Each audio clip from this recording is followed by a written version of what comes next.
வணக்கம் பாபர்கம். அதாவது ஈரோடு கிழக்கு சட்டமன்ற தொகுதியினுடைய இடைத்தேர்தல் வரும் பிப்ரவரி 5ஆம் தேதி நடைபெற உள்ளது.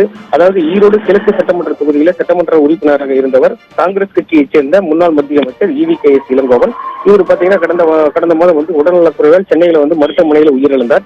இதனையடுத்து ஈரோடு கிழக்கு சட்டமன்ற தொகுதிக்கு இடைத்தேர்தலானது கடந்த மாதம் இந்த மாதம் வந்து 7ஆம் தேதி அறிவிக்கப்பட்டிருந்தது. இந்த நிலையில் வந்து பிப்ரவரி 5ஆம் தேதி இடைத்தேர்தல் நடைபெறும் என்றும் பிப்ரவரி 8ஆம் தேதி வாக்கு எண்ணிக்கை நடத்தப்படும் என்றும் அறிவிக்கப்பட்டிருந்தது. இதனையடுத்து வந்து ஜனவரி வந்து 10ஆம் தேதி வந்து இதற்கான வேட்புமனு தாக்கல் தொடங்கி 17ஆம் தேதி வேட்புமனு நிறைவு வரும் என்று அறிவிக்கப்பட்டிருந்தது. இதனையடுத்து வந்து ஈரோடு கிழக்கு சட்டமன்ற தொகுதியில வந்து அதாவது இந்தியா கூட்டணியின் சார்பில் வந்து திமுக கட்சியைச் சேர்ந்த VC சந்திரகுமார் வந்து போட்டியிடுகிறார். அதே போல காங்கிரஸ் கட்சி, அதே போல நாம் தமிழர் கட்சியில பாத்தீங்கன்னா சீதாலட்சுமி வந்து அறிவிக்கப்பட்டு அவரும் வந்து போட்டியிடுகிறார். இந்த நிலையில வந்து இதற்கான பிரச்சாரம் வந்து தற்போது, அதாவது ஈரோடு கிழக்கு சட்டமன்ற தொகுதியில வந்து இதுவரை வந்து 46 வேட்பாளர்கள் வந்து அதாவது திமுக, நாம் தமிழர் கட்சி மற்றும் சுயேட்சை வேட்பாளர்கள் 46 வேட்பாளர்கள் வந்து இந்த களத்தில வந்து போட்டியிடுகின்றனர். தற்போது வந்து பிரச்சாரங்கள் வந்து அங்கங்கே நடைபெற்று வருகிறது.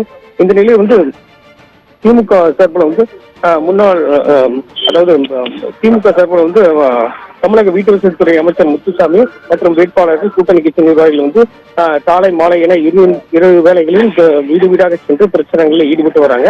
இந்த நிலையில வந்து நாம் தமிழர் கட்சியினுடைய வேட்பாளர் சீதாலட்சுமியை ஆதரித்து அக்கட்சியினுடைய தலைமை ஒருங்கிணைப்பாளர் சீமான் வந்து நேற்று வந்து ஈரோடு கிழக்கு சட்டமன்ற இடைத்தேர்தலில் வந்து சீதாலட்சுமியை ஆதரித்து பிரச்சாரத்தை வந்து துவக்கியுள்ளார். அதாவது நேற்று மாலை வந்து ஈரோட்டில் உள்ள கிருஷ்ணா தியேட்டர் என்ற பகுதியில வந்து இந்த பிரச்சாரத்தை வந்து துவக்கப்பட்டது.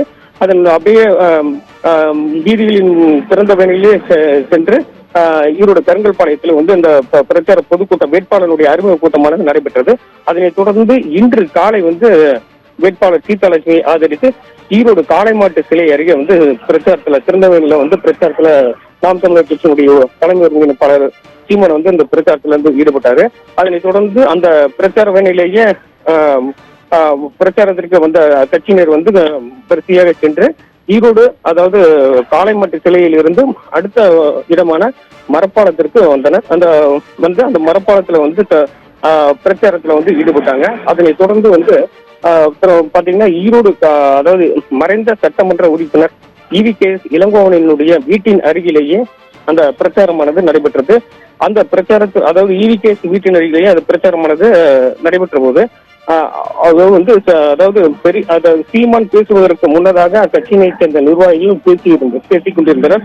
அப்போது ஒரு பேசும்போது பெரியார் குறித்து பேசிய போது இதற்கு வந்து அக்கட்சி, அதாவது காங்கிரஸ் கட்சி EVKS இளங்கோவனினுடைய வீட்டின் அருகிலே நின்றிருந்த காங்கிரஸ் கட்சி நிர்வாகிகள் வந்து இதற்கு வந்து கடும் எதிர்ப்பு தெரிவித்தனர். இதனால் வந்து நாம் தமிழர் கட்சியினருக்கும் காங்கிரஸ் கட்சி தொண்டர்களுக்கும் இடையே வாக்குவாதம், மோதல் ஏற்படக்கூடிய சூழ்நிலை ஏற்பட்டது.